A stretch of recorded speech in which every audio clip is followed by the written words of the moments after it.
Hey YouTube, what's up? James Hoff with RERAW here, and thank you so much for checking out my content. I appreciate you clicking on this video, and before you see it, 949-216-5448. That's right, you can join my free texting community right now. A lot of one-on-one engagement with me, tips and tricks, motivation, early access, early announcements, all kinds of great stuff. Don't miss out, 949-216-5448. And now to the video that you have been waiting for. Looking to take you and your real estate business to the next level? You're in the right place. Laying foundations for real estate success? This is the No Fluff, No BS podcast about real estate for real estate agents and other industry professionals looking to up their game. Unfiltered short-form sales meetings, interviews with agents from every walk of life, and ramble sessions about everything real estate. Welcome to a new mindset. You are listening to RERAW. And now, introducing your host, James Hoff. What's happening, RERAW Nation? We are back to a Friday, getting ready for the weekend, hopefully going out there, crushing some deals, playing the game, having some fun. But before you go out there and do that, thanks for tuning in to Ramble with me. We've got Anthony Pirro here with one of our big banks. Don't throw the hate out. We actually like this guy. He's pretty good stuff. But he's going to be rambling with me today. Thanks for being here, dude. Thanks for having me. Absolutely, man. Yeah, we're just knocking out some of the fun. And, folks, as a constant reminder to go back to RERAW.com, even the Ramble Sessions, we give you legit show notes. So whether it's the biggest thing that we bitch about or like the best tool on the face of the earth that we secretly reveal, like whatever it is going to be right there on the show notes. So make sure you head over to RERAW.com and check that out. And you can listen to my ramble here with Anthony or anybody else for that matter. We also got sales meetings and interviews on Mondays and Wednesdays, so check those out as well. Anyway, enough of that bullshit. We're here to ramble, dude. We're here to literally just see where it goes and kind of talk about everything real estate and life and practice and whatever. So let's talk some shit. Yeah, all right. Who we talking shit on, man? No, I think I don't know. I kind of keep going down this path of like best practices, and it's so funny because you get tainted by like one deal. Like one deal throws your mind into a whirlwind of shit, and then you hold it against every other realtor, every other loan officer. Like one loan officer wrongs you, and then you're like, you know what? Screw every loan officer that I don't recommend, whatever. And it's just funny, man. I cringe every time I see my phone ring from another realtor right now because I just, some of the bullshit that's gone on in the last couple weeks, and I sit there, I'm like, is this going to be another one of those petty calls where you tell me how busy you are and like all the, oh yeah, sorry, I've got like 19 deals in escrow. Oh, I feel so sorry for you. Go fuck yourself. Like, I'm happy for your success. Stop bitching about your wonderful problem. Like, congratulations doing your job. Yeah. Kudos, bro. Yeah. And by the way, you could have said no or like, I don't know, shelled that business out. So like, and I don't begrudge anybody for how much or little business they do. Like, totally doesn't matter to me. It's just like, I don't want to hear about it, Yeah. Pick up your phone, say something. Say what's going on.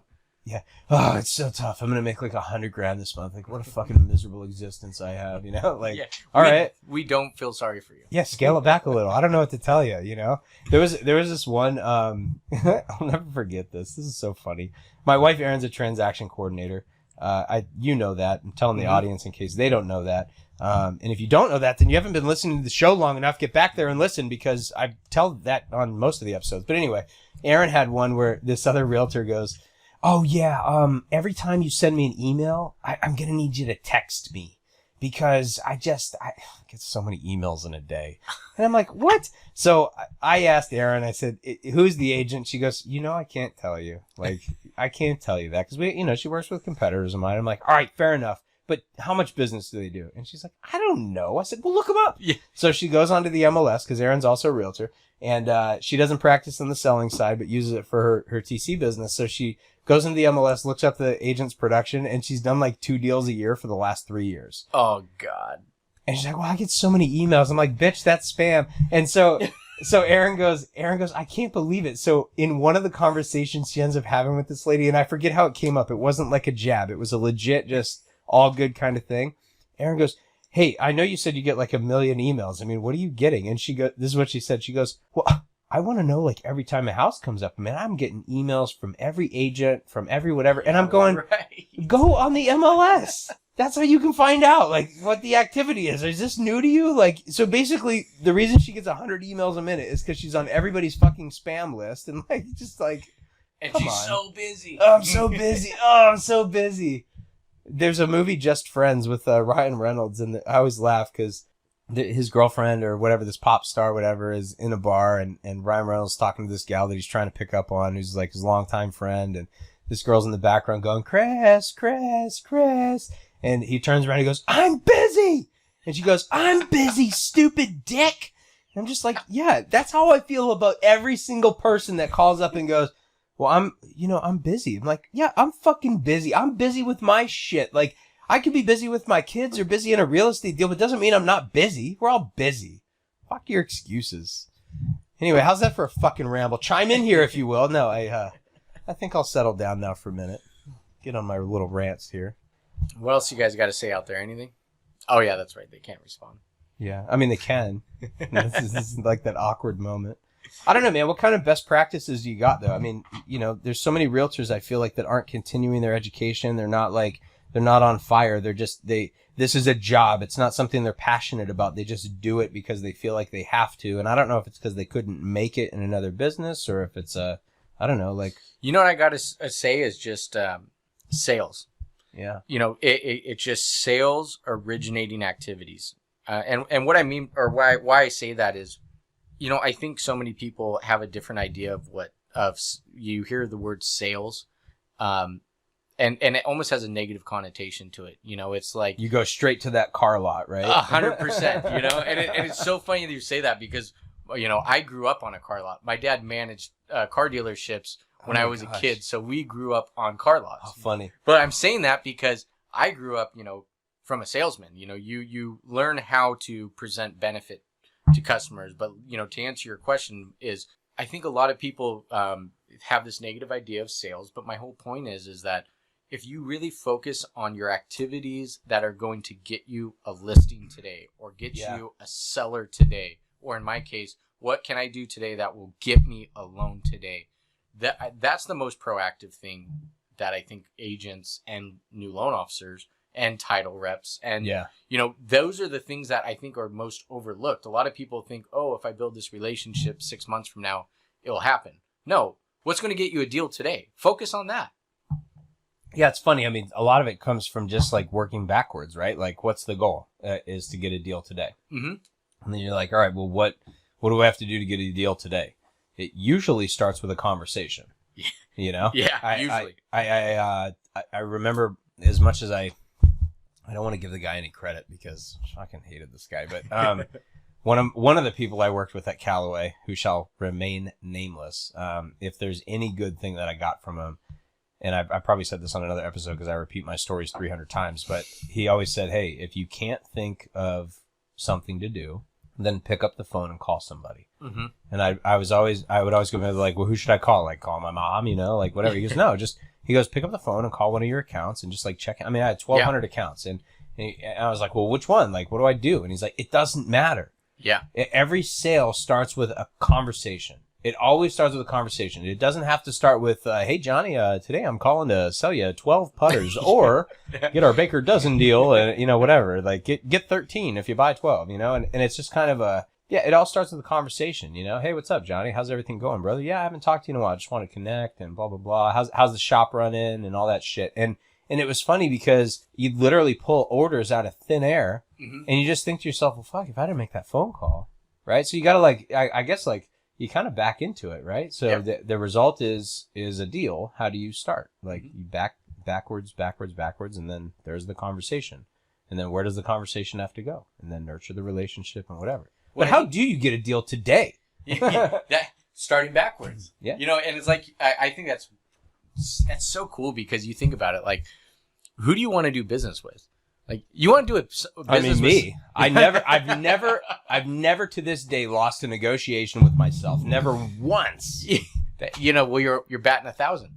Yeah, it's pretty good. But I mean, to answer your question, keep going. It's those we want. It's those that we like, or it's those that you feel comfortable with. It's those that you trust, and like you said, it starts with a conversation. It's like, hey man, pick up the phone or talk to the person next to you in regards to just talk to somebody. Yeah. Be proactive, and that's, I think, a huge thing that a lot of people want to sit on their phone.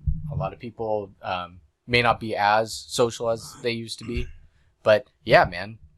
Well, talk to someone. So let me ask you this. So, a lot of times we get into these conversations and you could have like even casual talk. I mean, we could just be sitting at a bar, cracking a beer, kind of like what we're drinking. What are we drinking, by the way? Dude, I found this stuff about 3-4 months ago. It's a California lager from Anchor Steam. Oh, wow. I mean, shit, it's just good drinking daily beer. Well, I highly recommend you pick one of these up while you're listening in, because this is good shit. I hope you heard that, Anchor Steam. Yeah. You can ship that to mailing address is and Mr. Mark, Mr. Maker's Mark. You can also ship the please. But no, seriously though. So you can be sitting in a bar though and just having a casual conversation, and usually when you meet a stranger or you're catching up with a friend, it doesn't matter. I guess the point is, it doesn't matter who you're talking to. Usually somewhere along the way, people ask like, so what line of work are you in, or what do you do, or what kind of hobbies do you have? Like shit comes up. People want to know about other people, and we all spend so much time working that it's pretty natural. You don't even have to force the conversation. So what is it that you do? And before you know it, you find yourself in the middle of a conversation, and sometimes those conversations go sideways. You start getting objections, and you're like, fuck, I was just talking to this guy at a bar, right? Yeah, you're like, whoa. Yeah, so I guess I'd ask you, like, let's, I don't know, we're fucking rambling. Let's go down that path of like handling objections, whether it's impromptu or like, how can you always be prepared for that shit? That's a really good question. Always, if you really believe in what you're doing and you truly love what you're selling, whether it's homes, mortgages, candy bars, cars, freaking, Girl Scout cookies. Yes, anything. If you really believe in it, you're going to want to talk to everyone. Yeah. I mean, if, sales is like a very introspective thing. If you feel like you're bugging someone or selling someone, you're not going to be good. I mean, you're really going to actually sound like shit, to be honest. Yeah. But I mean, hey, if you really want to help that person get into their dream home, or hey, if you think that Callaway putter is worth that $200, yeah, and you sincerely believe it in your heart, hey man, you're going to sell everybody, even including Tiger Woods. Right.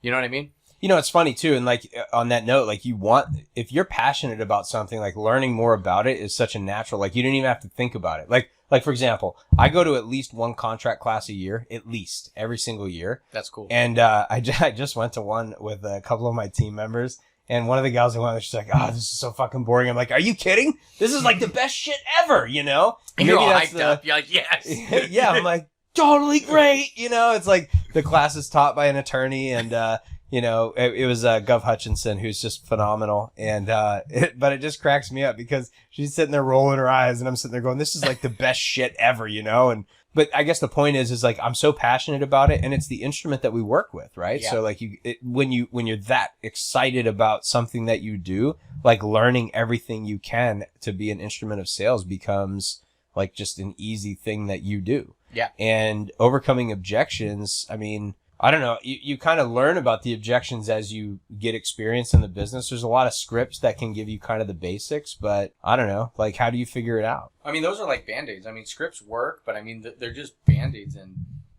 I think you going to a contract class, like, I think about that. I'm like, well, that's actually pretty freaking cool. I mean, how many agents do I know that get stoked and excited to go do that? Yeah. Fucking one. His name's James. Damn it.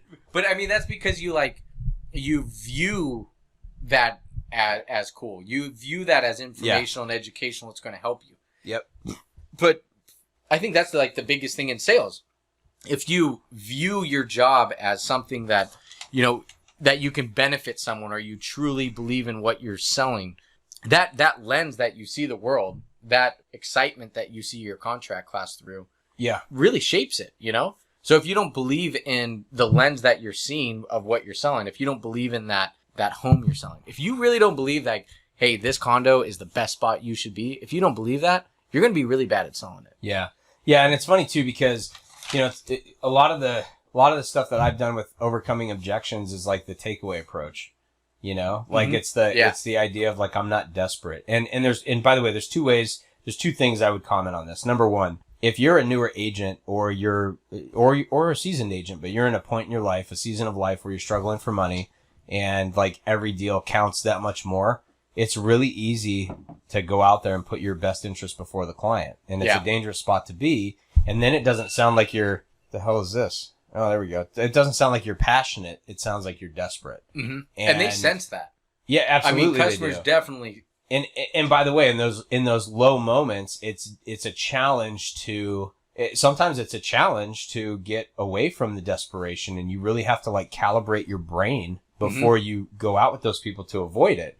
Yeah, all of a sudden that's all you're thinking about. You're like, wait, how can I not sound like I really need to close this deal right now? And the second part of that is like the takeaway. Mm-hmm. You know, one of the biggest objection overcomers that I kind of go to is that takeaway approach where it's like, all right, well, whatever. Like, I don't give a shit. Don't do it. You know, like, well, I don't really want to hire anybody right now. Okay. I mean, and I'm not begging you for the listing, by the way. I just was calling to fucking ask you a question, you know, like and it's funny how quickly something like that can like open the door and just diffuse a situation immediately. Yeah. And, you know, it's like, well, I don't really want to sell. Dude, I totally get that. And I'm not here to blow sunshine up your ass. Like, I just wanted to ask you why the fuck the house expired. Like, what happened? You know? And then all of a sudden they don't know how to respond. They're like, wait a second. He's not pushing. Where's the hard sell? You know, it's like, well, it doesn't exist. I just was fucking asking you a question, you know, and like whatever. So. Yeah, because you know sometimes whether it's mortgage, real estate, freaking chocolate bars,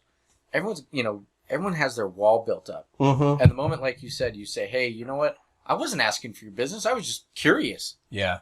They go, well, oh, and then you're flipping the script really quick. Well, it's tough too because I think, and I guess I could be wrong on this. I mean, of course I could. I've been wrong, like, well, I don't want to say how many times I've been wrong. That would be open admission in front of a platform that my wife has access to. But I've been wrong every now and then. It's very rare, but sometimes.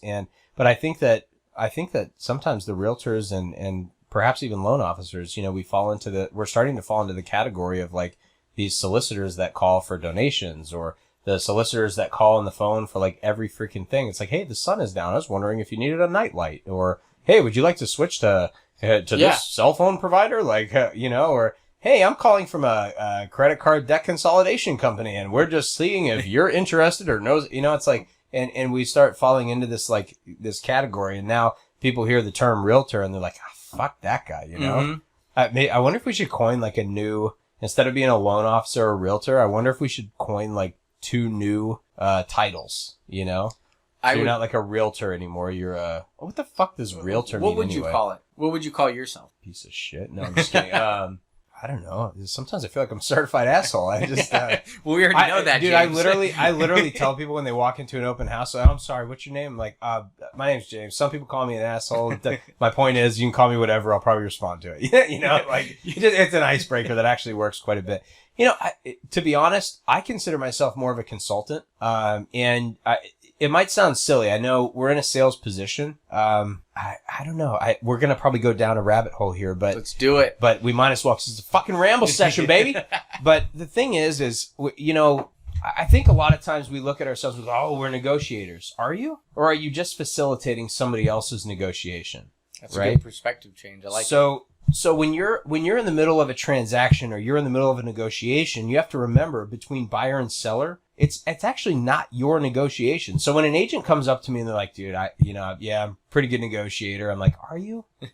Are you? Are you just a good facilitator? Are you just are you a good consultant? Because I look at me as a realtor, I look at myself as a consultant. And I think the reason most people think of themselves as sales professionals in the real estate business, which to my own admission, I'm a sales pro as well. I get it. But the consultation doesn't come into play because most people don't want to work with someone unless they're ready to buy or sell today. And when you start looking at the long-term play, you start looking at I don't want to talk to you when you're ready to go buy a fucking house. I want to talk to you 8 months before that. Yep. I want to help you plan. I want to provide consultation and give you direction. And I'm here to be a resource. Yeah, I'm a resource. That's the best word. And so I look at myself more as a consultant. and a facilitator, a consultant and a facilitator. So when we get to a negotiation, I think I'm strong at helping my client position themselves well, but I help them position themselves well through my consultation. Mm-hmm. And then I facilitate the negotiation based on the terms that I'm allowed to from my client. But I consult with them because it's not for me to say, well, here's how I'm going to present it. What I have to do is talk to my client and say, I'd like to present your offer in the following way. Mm-hmm. There's 6 different options we have, and this is the way that I'd like to go about it. How do you feel about that? Yeah, that's a really good point, because you're really just saying like, hey, my responsibility is to this person. Absolutely. It's not about me. It's not about closing this deal. I am here to represent Mr. and Mrs. Smith in their best interest. Yeah, absolutely. Yeah. So, I mean, I guess that answers the question though. It wasn't that deep of a rabbit hole, but but yeah, I'd say a facilitator, a consultant. Those 2 words I think define it. I don't know. We got to figure out what for you though, as a loan officer. Well, I mean, I think that's absolutely the point is, you're being the catalyst between what this customer is desiring, or what their benefit, or what they're trying to accomplish is. You're bringing them to that. If you were to be in the sales position, or you were overcoming that objective of why they don't want to buy that home or get that mortgage or buy that candy bar. And I keep going to candy bars because these Girl Scouts keep selling me all these damn cookies. If you want chocolate, I think we have chocolate somewhere. No, but I mean, I've probably bought 20 boxes of cookies because I just can't say no to these, to everybody. It's like, hey, do you want to buy some more Samoas? I'm like, yes, of course I want to buy some more. What's the chocolate ones with the peanut butter? And the cookie in the middle. Oh my god, those are my favorite. I just go straight Samoas. That's the coconut. Is that the coconut? Oh yeah. Coconut's garbage, dude. That's no way, bro. Dude, coconut is like putting pineapple on a pizza. It's the best way to fuck up something good. Like absolutely not. I love Hawaiian pizza, bro. Give me 10 pieces right now. James, this is over. There's dude, total tangent here, but there's a Facebook group that I'm in, and it's a local city group.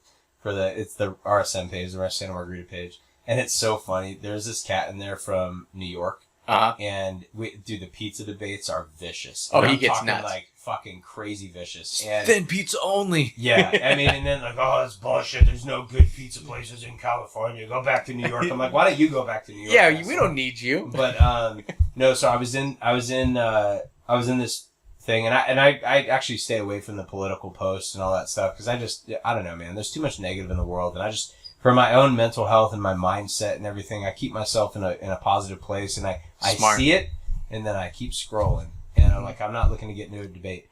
But then somebody got me. They suckered me. It's like probably 5 years since I've engaged in anything political. Actually, more than that because I haven't done it since real estate. So probably 7 years, and I don't know, this cat put some post out there and somebody read between the lines and then twisted the words, did some bullshit. It actually pissed me off. Oh, they just burned you a little. Now you're attacking this person who made a post which was basically like, hey, if we all could just get along, and then somebody twisted it like, yeah, if we could all get along, if you're not a racist motherfucker, like whoa. Easy there.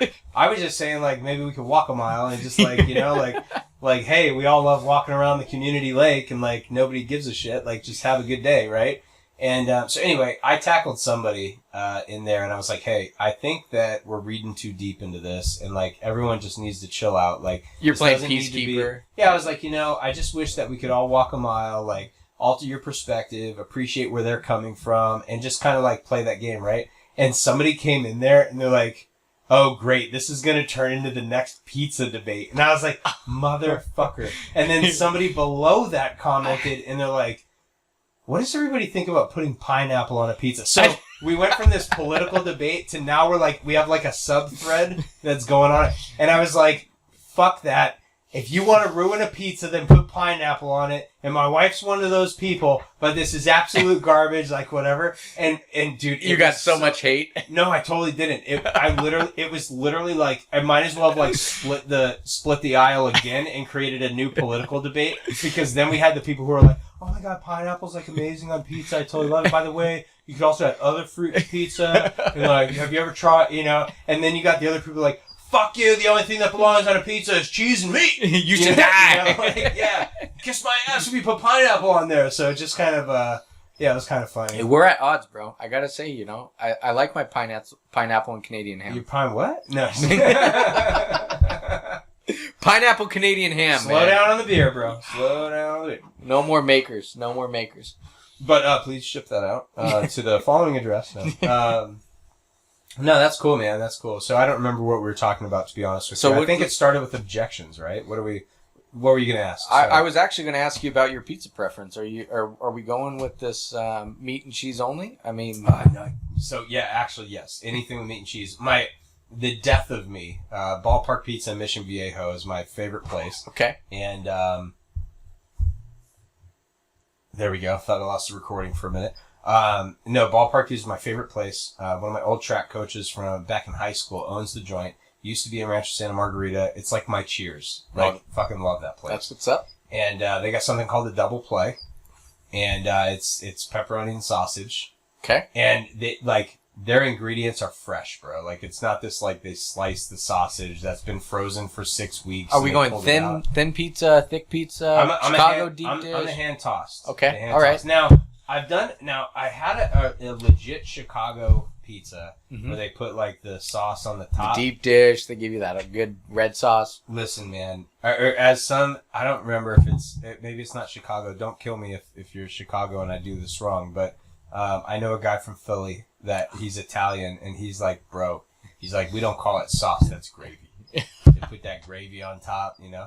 But anyway, a deep dish Chicago style pizza, and they put the sauce on top, and bro. And I didn't order it that way. This was from another place actually, but I'm going on a tangent. The first time I ever had a Chicago style pizza with like the sauce on top and everything else underneath, bro, I was freaking rip shit when they brought it. I'm not even joking. I opened the box and I'm like, what the fuck is this? This ain't fucking Where's pizza. the cheese, bitch? That goes on top, and you toast it with a little brown, and like, you know, like I had like my whole thing. And I'm like, what do you mean you put the pepperoni under the sauce? This is horse shit, you know? Like I got really pissed. But no, mine is like I like a hand tossed pizza. I like it a little crisp on the bottom, but still a little doughy in the middle. And I'm a sucker for like a good pepperoni and sausage. I'll throw an occasional meatball on there, just like to get a little crazy. And then the best, if you want my football season pizza, oof, bro, you do, instead of sauce, you put ranch. Now you're getting crazy, bro. All right. That's not pizza. And then they do ranch, and then the cheese, and then they do lemon pepper chicken with with jalapenos. But I went on the edge, and I went to my coach, and I was like, hey, I don't think coach. you came back. Bro, I was like, hey, coach. I was like, here's what I'm wondering. Those hot wings that you got over there, could we replace the lemon pepper chicken with hot wings? And so what I ended up getting was, instead of sauce, I got the Alfredo. Okay. Okay. And then they put the spicy wings. They just like shred that up and just stick the hot wings. You had a whole experience. And then they put jalapenos in there. And then, oh man, that is the legit, like, you don't eat, like, should I get pizza and wings? Nah, put your hands together, my man. I've never heard of such a thing. I know, it's pretty fucking amazing. I mean, I did something special there, to be honest with you. I think you just revolutionized pizza. They call it a TKO. That's what it's called. And then, but then I put the hot wings on it. Ballpark pizza? Ballpark pizza. I actually might have to go eat that after this. That sounds like it would change my life. I might take you up there, bro. It's like fucking delicious. But yeah, it's pretty good. I was going to say, I go with a pepperoni. I go with the sausage. But here's where I get... Are we going pineapple? No. Okay, good. No. I was going to say, even though I love my pineapple, but just keeping it Italian. My family's all from Italy, from Calabria. I go pineapple, sausage, mushroom, eggplant. Oh, keep the fungus off of there. Oh, bro. no way. You got to have the fungi.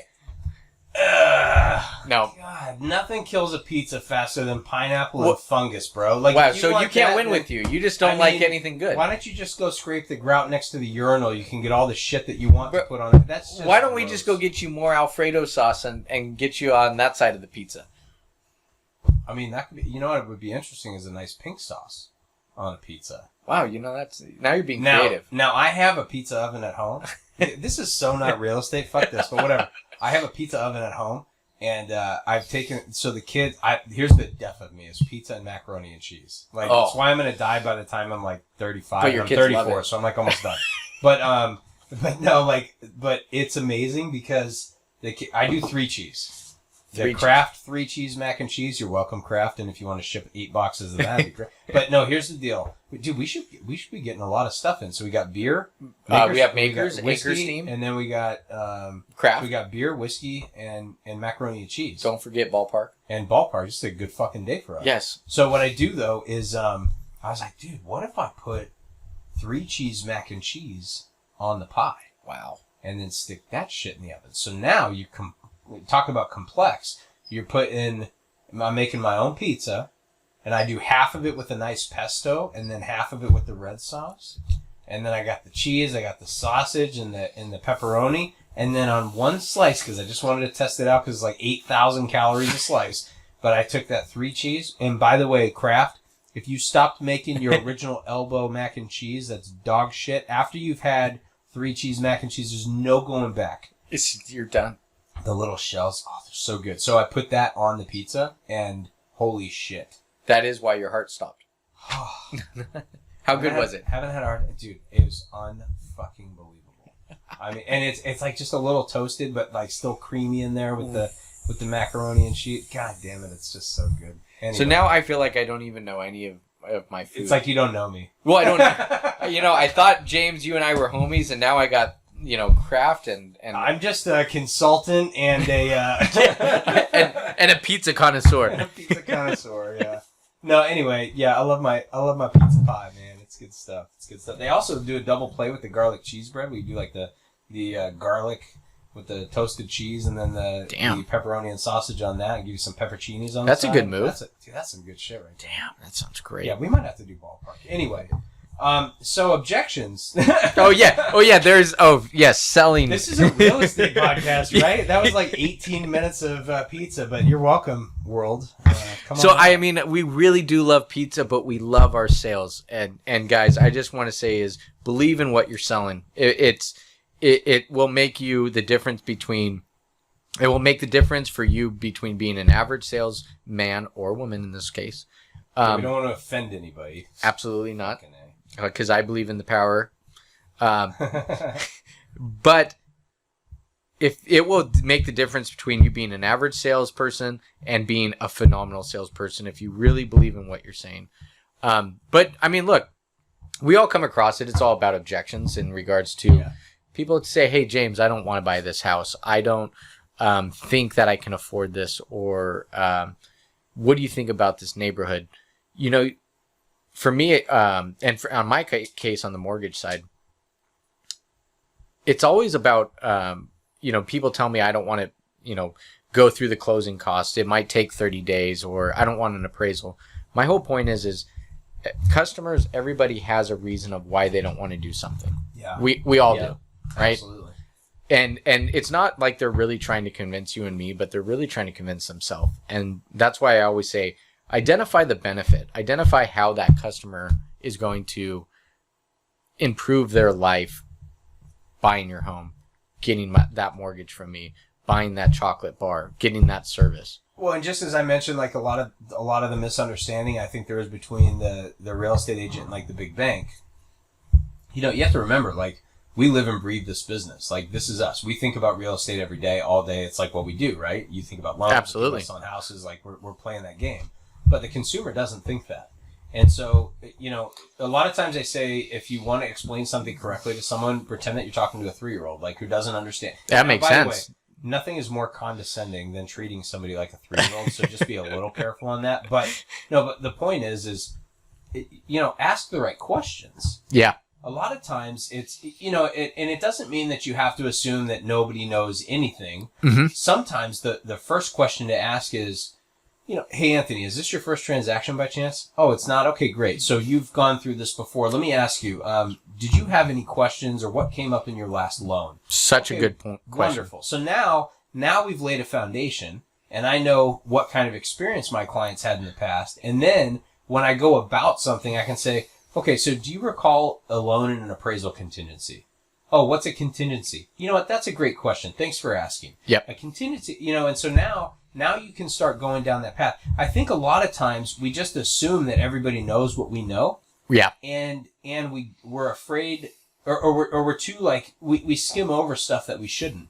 And you have to remember, if you're doing $1 million transaction, let's back it down. If you're doing a $200,000 transaction, okay, someone's paying $200 for that. Someone's being paid $200 for that. So somebody's either getting a loan or paying $200 cash. Somebody else is getting out $200,000 or the delta between their mortgage and their payoff and whatever. And, at the end of all this, you're talking, and then there's commissions, there's closing costs, all this shit. You're talking about over $400,000 worth of money's going back and moving forth. around. And a lot of times we look at, whether it's a $200,000, $1 million, $2 million, $10 million. Think about this. If you're doing a $50 million transaction, you're talking about over $100 million worth of moving parts. Yep. And take everything that you're working on and double it. And that's really the magnitude of the shit that you're dealing with. So I'm not trying to go on a tangent here, but to reel things back in, when you really start thinking about the power that you have and the authority that you have and what's really at stake, you realize how important it is to ask the right questions. Oh, absolutely. How much do you understand about what we're doing? And then you can start getting into the appropriate consultation and the way that you're going to approach the deal. Because now asking the right questions gives you understanding of where they're at, what their motivations are, what they want to avoid. Mm-hmm. You had a really shitty deal and that other big bank missed the deadline on the appraisal. You're like, fuck that guy, right? But so now you have a baseline of expectations set because you asked the right questions. And I think too often we have our eyes so like tuned into the prize, that $10, $20, $30, $50,000 paycheck that we forget about all the shit in the middle that's important. Yeah.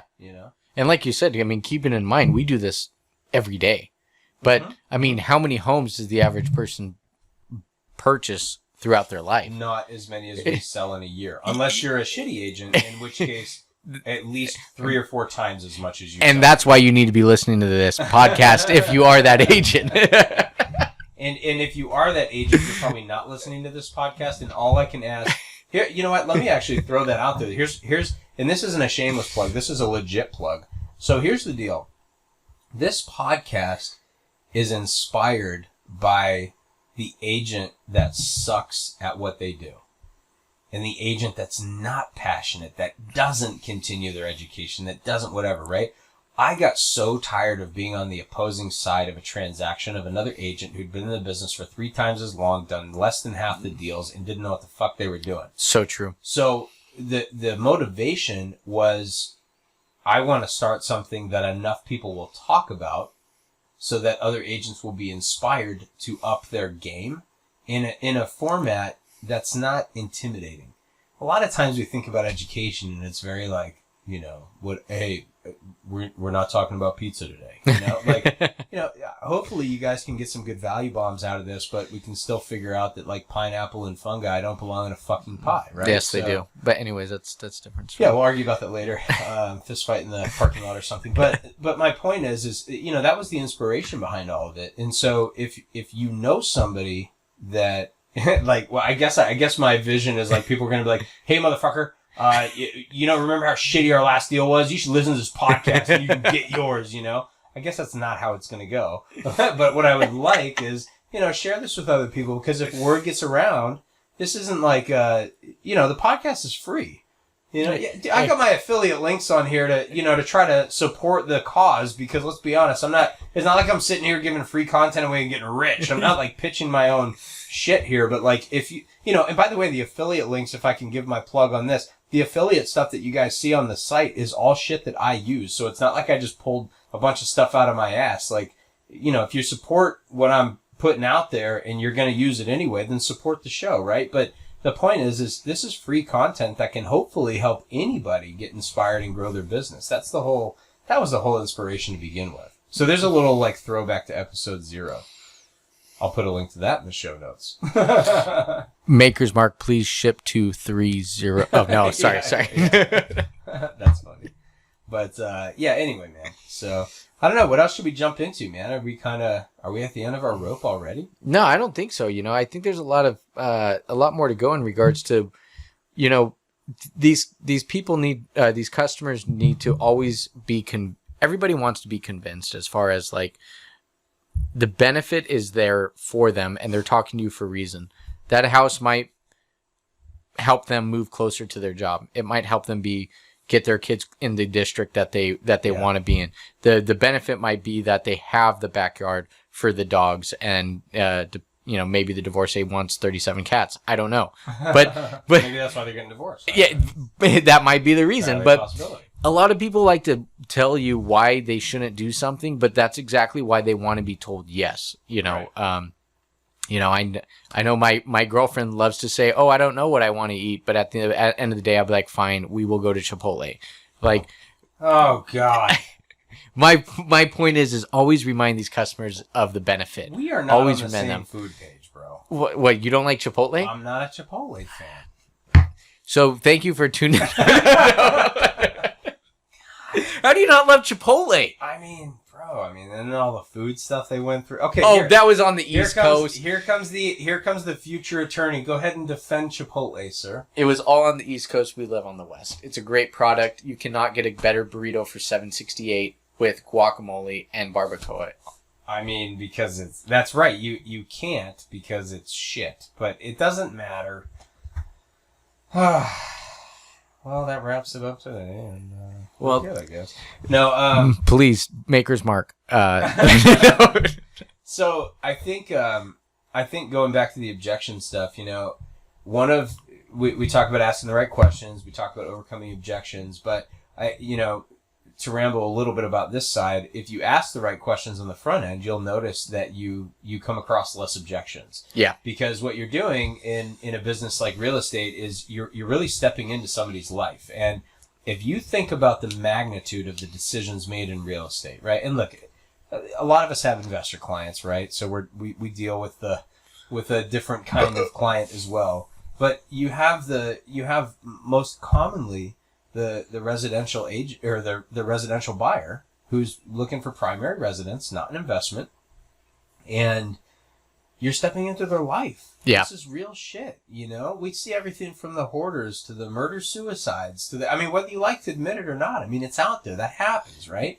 And all the way to the upsize because people are having babies and the downsize because people are empty nesters and the divorces and families merging and all kinds of stuff and everything in between. And, you're stepping into something that's really personal. It's a very emotional experience. Absolutely. And so you have to ask questions on the front end. And I think a lot of people are, what's going to come from this, I can feel it already, is, well, James, what's the list of questions we should ask? Anthony, what's the list of questions we should ask? And the answer is, there isn't a list. Mm-hmm. What you really need to do is learn about the person. Yeah. Hey, why are you, so just out of curiosity, why are you guys looking to buy a house? My wife and I lived in a 900 square foot condo, and we decided to move out. We were going to size up. And we owned the condo. We were making a ton of money in equity, about 75 grand in profit by the time we were done. And we decided to move into a rental position. Now, this is years ago. And we did it because Erin was leaving the employee side of being a TC and starting her own TC business. Nice. But so we were not only getting her home from work, but we were creating an environment where we were sizing up because we were having another child and all this stuff, right? But people need to understand the motivation. I'm happy. By the way, I'm happy to tell you. Yeah. So James, why are you looking to get this property that's bigger and more expensive? Hey, thanks for asking. Because my wife's having a baby. Yeah. And because we're trying to start a new business together, and the equity that we make from the house funds our new business venture and gives us a buffer and whatever, right? And that, to me, it's a personal question with a personal answer, but it's not the, hey, James, so how much can you afford? Yeah. Which is very impersonal and very, hey, so you're looking to size up. Did you have, what kind of budget are we talking about? Obviously, the new baby's going to add some extra expense as well. Like, have you thought through that? And this is where I talk about becoming a consultant, right? Let's talk about your expenses, and let's talk about have you talked to a loan officer? No, we're like a year out. Hey, no better time now than to talk to a loan officer and start understanding what your stuff is going to look like a year from now, right? Because eventually we went back into a purchase position. So my point is asking the right questions isn't going off of some certain list of like, so how much do you want to pay? How much do you want to, what's your budget? What's this? What's that? Understand the personal circumstances that surround it so you understand the motivation. And then when you walk into that shitty house that you're going, oh my God, they're going to hate this, the ugliest house I've ever seen. And the buyer's over there going, holy shit, this is my dream home. And this is what I want. It's because you understand why they are going for that in the first place. I think you're hitting a really big point. I mean, James, you're so on it as far as when you focus on the human aspect. Yeah. If you focused on it's not about the sale. It's not about the home. It's not about any of that. We are in the business of humans. And when you can connect to them sincerely and actually have that intention, it opens the door to so much more opportunity as far as identifying the person's benefit, but also just connecting with them. Yeah. And, I'm the guy who, like you, I've got a vision of taking over the world without sacrificing my family life and all that, right? Just never want to worry about taking Tuesday off if I feel like it or whatever. Yeah, right? yeah. And, we'll talk about my vision of success another day, but my point is, if you ask the right questions and understand the motivation and re-inject the human element back into what you do, you may not make as much because you're not as efficient, because you're not running everything as streamlined as you could. But when you inject the human element back into a business, I actually think your long-term growth plan is exponentially higher. And and I've said this, I think I even said this in episode 0 or one of the early episodes, but, we're in a business that's starving for humanity. And in an automated and robotic world, we're ironically starving for the human to come back in. We want the efficiency and the streamline, but we need the human back in the transaction. But we're so quick to take that out because we're hungry for that check. And I always told Aaron, as much as I want to take over the world, if I have to be anybody other than me, if I have to dress a certain way that doesn't make me comfortable, if I have to put on a plastic smile and kiss somebody's ass, there's a time and a place, but I'm willing to make less money to be who I am, to help real people in a way that I can sleep at night so that I know that I had an impact. Yep. And James, I think you're right again. I mean, I've said this throughout this ramble. You're right on, man. I mean, think about it. It's 2018. The need for human interaction is becoming more and more in demand than ever before because there's less people who can do it. That's why listening to these podcasts and any other resource that's going to educate you to improve that aspect of tapping into the human aspect, tapping into your better communication. That's only going to make you more and more valuable in the years to come. Because like you said, everything's automated, right? I mean, we've already talked shit about Facebook on your last one, right? Yep. My point is life is moving in the direction to those who are willing to educate themselves and can work towards developing those better communication skills and work towards identifying that human aspect will set you apart from the rest. I mean, that's how I feel. Absolutely. So automation and technology, I mean, these fucking ramble sessions can go for 6 hours when we really start digging in. But to touch briefly on automation and technology in general and leveraging social media, now you start going down this hole of like, well, I don't have to talk to this person because I can see what they're up to because I opened my phone. Yep. And, I'm a believer that you've got different kinds of players on social media. You've got like the silent observer who kind of like stalks you and they're like watching, you never know. And then you've got the really engaged, interactive person, right? But I'm a believer if you're going to play with social media the right way, it's the window to somebody's life, but it's like cracking the door. If you want to break the door wide open, you got to follow that up with like, are you on social media? Yeah, I'm an Instagram user, I admit. So tell me, Instagram's great. In fact, there's a big trend in that direction, and Facebook, ironically, is I'd say ironically, maybe it's not, but like my biggest followers on Facebook are 45 plus. It's a generational thing. Yep. Now, I definitely have 35 to 45 as my second biggest, but under 35 is not nil, but it's significantly smaller. Instagram's a big player in that. A lot of folks have moved to Snapchat. So I'll use a real world example. Something that's not business related. What's the last thing you posted on Instagram? I was at City Hall getting an award of accomplishment. That's what I posted last. Awesome. So now I see that on Instagram, and I hit you up, and I'm like, Anthony, what's up, man? It's James. Hey, dude, I was so touched by like this thing and the award of accomplishment that you got, and gosh, it struck a chord because I had a friend that was in this position, and like I think your organization helped them, and like all this stuff, right? So now what I've done is I've leveraged social media, not to guarantee me business.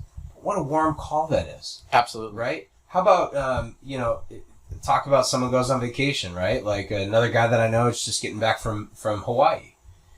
Hey man, I just wanted to call and see how your trip was. Shit, I went to Hawaii on my That's honeymoon and I just wanted to say what's up, man. Like what am I missing? What's changed? Did you guys go to this place? Oh bro, you gotta go to that place. Love next time, Matsumoto's. right? Right? But I think what I'm trying to convey in this, guys, is that, leveraging social media and leveraging the automation is not there to replace the humanity. It's actually there to add to it. So now you have an opportunity to become more engaged, not mask your engagement behind this phone, behind this computer, but rather to use it as an opportunity to be like, bro, I just want, I know I loved your post and I put the cute little heart and I said, hey, congrats and everything. I just wanted to call and say thanks, man. Like, what a cool award that you got and blah, blah, blah. So I guess I'm going to shift this now really quick to you. What the fuck is the award that you got? Who's giving this guy an award? Well, I mean, James, that was really cool. I think that's a great aspect. But as far as, yeah, man, I mean, don't just look at stuff, leverage it. But yeah, I'm really happy you asked. I got a certificate of recognition from Senator Josh Newman of California and Assemblyman Philip Chen for working with the 11th Marine Expeditionary Unit down there at Camp Pendleton, giving back to the men and women who served, plus their families. Wow. It's been cool, man. The last 4 years have been pretty cool, supporting them and giving back to their families and themselves. Now, are you military or? I'm not. Never served. It's just something that I believe in and wanted to give my time back to. Good for you. Yeah, good for you. It's a cool thing. So the 11th Marine Expeditionary Unit's out here out of Camp Pendleton, special unit. That 2,400 Marines strong go. They go on their deployment. They go on 3 different ships. Go wherever the United States tells them to go for humanitarian efforts and of course any type of conflict resolution if need be. So is this something you devote a lot of personal time to? I did. 2014 to January 2018, I was the president of the association to give back to these men and women. I just formally stepped away, alleviate some time, and that's what it's been happening the last 4 years. Right on. I think that's really neat, and there's I think I've shared this with you in the past in just kind of like some of our personal get-togethers and everything, where I go to this conference every year. It's called Thrive. Yeah. And I say every year, last year was my first, but I don't think I'll ever miss it again. And I'll give a shout out to Cole and Sonia Hatter. They're the owners and founders of Thrive. And, Cole has this mission to change consumer behavior by helping as many entrepreneurs and business owners create for-profit businesses to serve a greater purpose. And, I could probably talk about this for hours. I've been impacted by this on so many different levels, and I shared with you. Yeah, we're going in September, right? We're going in September. In fact, if you're listening right now, pay attention because in the next short while, I'm going to be posting some information about this and probably going to have an opportunity to give away a couple of tickets to this event as well, because it's literally life-changing in more ways than one, both business-wise and personal. It's pretty unbelievable. So keep your ears out for that. But in fact, don't keep your ears out for it. Go to RERAW.com and get on my fucking email list, and then I'll harass you, and then the people who are on my email list will maybe win an opportunity for something great. If you're not on the email list, you're going to miss out because I'm not going to tell you otherwise. So how's that for suckering you into regular harassment from me? No, but I I think it's pretty powerful what you're talking about here, because this is something that I can just tell, by looking at you when you're talking about it, that you're passionate about it. As passionate as you are about selling loans and doing business, right? Like, this is something that's impacting people in a real way. And if you can take your real estate business, your lending business, your title business, your life, just your life, if you can serve something beyond you, now, not to your detriment, okay? If you're not in a financial place, or you're just, I get it. There's seasons of life you have to devote to your business or devote to your family or whatever you've got going. But if you get to a point, or if you're at a point where you can serve someone greater than something or someone beyond you, that's a really powerful thing, man. And I think that's special. I thank you for doing that, because our servicemen and women deserve more than they probably get. They absolutely do. And James, as corny as this sounds, man, is you're hitting on the head, is that I picked this up from, as weird as it sounds, Arnold Schwarzenegger. I watched like this YouTube on him, and his secrets to success. He's got six rules for success, but love him, hate him, whatever, feeling different about him. I just thought that he's an individual that I really admired, as far as, he went from, how am I going to be a bodybuilder? Great. Now I'm Mr. Universe. How am I going to become a great actor? Great. Okay, now I did it. How am I going to become a politician?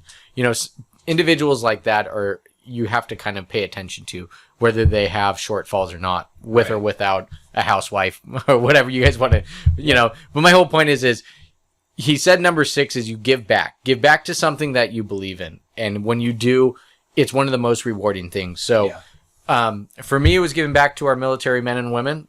For others, it might be homeless, it might be dog shelters, it might be those who are physically abused.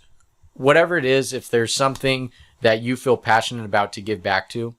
And by the way, it doesn't have to be financial. Yeah, it doesn't. Some of it could be dedicating your time. Yeah, that means so much to so many people, is your time. Like, there's one, oh gosh, I'm going to sound so shallow because I can't remember the name of it off the top of my head, but there's one, another thing for veterans where they say you can make bracelets out of the paracord. And they go, these guys rely on that stuff, and it's good to have. It's a survival tool, whatever. But like, you literally don't even have to donate money. You just say, hey, like, a fun project to do with your 5-year-old. Yep. Make a bracelet, and by the way, give one to your kid. Like, who cares? Absolutely. And then write a letter and be like, hey, I just want to say thanks, and I love you, and like, thinking of you, and sending good vibes. It means so much to these men and women when they're, when it's been 6 months, 9 months, 12 months since they've seen their family, and they get a random letter and a random piece of something to them, and it's not even monetary. It's just, it means a lot. And the gesture means a lot. Oh man, more than people realize. You never serving in the military and wanting to, but my whole point is giving back. You don't really realize it until you do it. And again, it's not about money. It's about time. And it's really cool to see. That's really cool. Well, thanks for your contribution to that. And I hope that, I hope if you're out there, just, find the inspiration in that. I don't want to get too nuts on this, but, God, if you just put some good vibes out there, I don't want to get political and religious and like, take all this stuff and spiritual and all this shit. But, the reality is like, if you just put good shit out in the world, it's just better. Don't stop putting stuff out there and expecting a return. Just put it out there and receive what comes back in whatever form it comes. It may come in 10 years. It doesn't matter. Just absolutely. Put stuff out there and be thankful. And be thankful for what you have. And if everything you have is taken away, then be thankful for what you had, and be thankful for the opportunity to start again. I just think we gotta give more, and we gotta be in a giving mindset and a giving place. We're giving our consultative services. We're getting rid of this entitlement. Mom and dad didn't hire me to sell their house. Well, did you earn it? Because nobody owes you that. And that's, Jesus Christ, that's a ramble for a whole other thing. But the point is get in a positive mindset of contribution, of giving back, of something above and beyond you, and reap the rewards. Dude, I think that, I could ramble for hours with you about just this, but I think that's a good place to kind of wrap this up. So if you got any closing thoughts on rambling about that stuff. Let's. I mean, you're coming back to ramble with me in like a minute. I'll be here, babe. I'm right here. This is good stuff. But I mean, do you have any closing thoughts on that, or? I just say, people, I'm really happy to be here with you in regards to find what matters to you, and give back to it, because in this world, we reap what we sow. What goes around comes around. And what I mean by that is in the best light. Do the right things. Keep moving forward. Only good things will come. All right, everybody. So that is from Anthony Piro, and I got to tell you, all of his stuff, all of his contact, you want to connect with him, you want to connect with me, all the stuff's in the show notes, so make sure you go to RERAW.com. This has been an awesome ramble session, man. I appreciate you being here with us. We're going to have to do this again in like the very near future. Like it could be 5 minutes from now for all I know, but we'll have to do this again in the very near future. I appreciate it. And for all you listeners out there, head to RERAW.com. We got all kinds of tips, tricks, resources, everything at your fingertips that you could possibly imagine. And search for previous episodes, find value and content that's relevant to you and the place that you're in. And as you go into your weekend, I want you to remember, ask the right questions. Think about your client. Put somebody else before yourself. Remember, as much as you're in sales, you're a consultant. You're an advisor. You're here to help other people and facilitate something for someone else, right? On their terms that's best for them. Serve them first, reap the rewards. I always say this, but if you protect your client's best interest before your own, then everybody wins in the end. Now, obviously do that legally and ethically, but you get what I'm saying, right?